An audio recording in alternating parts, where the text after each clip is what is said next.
त्र्यंबकेश्वर आणि नाशिक या ठिकाणी जो कुंभमेळा संपन्न होतो त्या संदर्भातली 13ही जे प्रमुख आखाडे आहेत त्याचे महंत, साधू संत आणि सर्व प्रमुख पुरोहित संघाचे मंडळी अशा सगळ्यांसोबत आज एक बैठक झाली।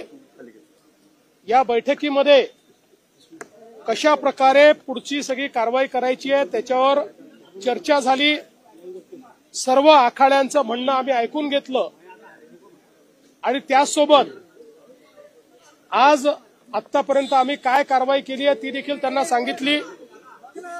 जवळपास कुंभमेळ्याच्या निमित्ताने 4000 कोटी रुपयाचे वेगवेगळ्या कामाच्या निविदा या आपण काढलेल्या आहेत। त्यातल्या काही अंतिम स्टेजवर आहेत।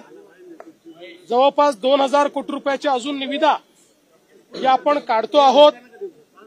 प्रामुख्यानं गोदावरी स्वच्छ राहिली पाहिजे या दृष्टीनं एसटीपीचं काम असेल, त्यामध्ये जाणारं पाणी स्वच्छ गेलं पाहिजे या दृष्टीनं सर्व प्रकारचं शुद्धीकरण असेल किंवा गोदावरी वाहती राहिली पाहिजे याकरताही आपले जलसंपदा मंत्री गिरीश भाऊंनी एक चांगली योजना तयार केलेली आहे, त्याला मान्यता द्यायचा विषय असेल। या ठिकाणी विशेषतः जो काही साधू ग्रामची जागा आहे ती जागा अधिग्रहित करण्याचा विषय असेल, हे सर्व विषय आता आपण मार्गी लावलेले आहेत। ते विविध टप्प्यांमध्ये या ठिकाणी आहेत आणि यासोबत आज जी काही साधू संतांनी मागणी केली त्याची नोंद आपण घेऊन आणि बऱ्याच गोष्टींवर त्यांचं एकमत हे आज आपण केलेलं आहे।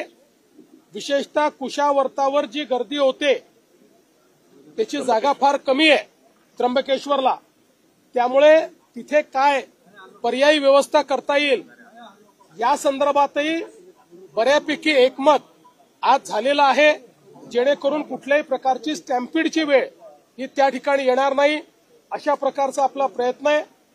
आणि यासोबत आज अमृत स्नानाची जी सर्व पर्व आहेत त्याच्या तारखा देखील सर्व साधू संतांनी आणि पुरोहित संघाने मिळून घोषित केलेल्या आहेत। आपल्याला त्या आता सेपरेटली आम्ही उपलब्ध करून देऊ।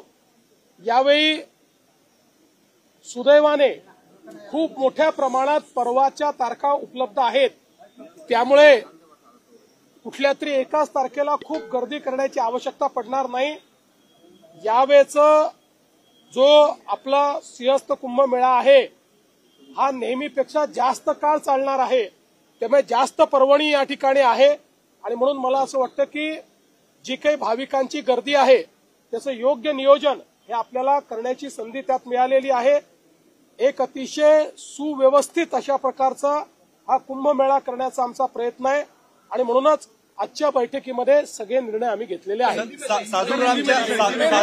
साधूग्रामच्या जागेविषयीचा प्रश्न आहे। साधूग्रामसाठी जागा आरक्षित करावी ही मागणी। साधूग्रामची जागा ही मागच्या काळातच आपण आरक्षित केली होती, आता ती अधिग्रहित करायची आहे। त्याच्या अधिग्रहणाचा जो प्रस्ताव आहे तो आता अंतिम टप्प्यामध्ये आहे, त्याला लवकरच मान्यता देऊ। जॉईंट मेजरमेंट वगैरे सगळ्या गोष्टी पूर्ण झालेल्या आहेत, त्याला मान्यता दिल्यानंतर ते काम पूर्ण होईल। सर हिंदी में क्या कहना चाहेंगे? प्राधिकरणाला मान्यता मिळालेली आहे, त्याचं गठन हे आता आम्ही लवकरात लवकर करणार आहोत। विशेष काम करावं लागणार आहे।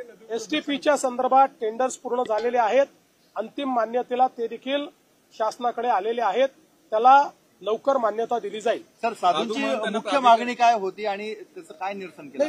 सगळ्या ज्या काही मागण्या त्यांनी केल्या, काय काय व्यवस्था असल्या पाहिजेत त्या सगळ्या व्यवस्थांच्या संदर्भात आम्ही चर्चा केली आणि त्या मागण्या आम्ही मान्य करू।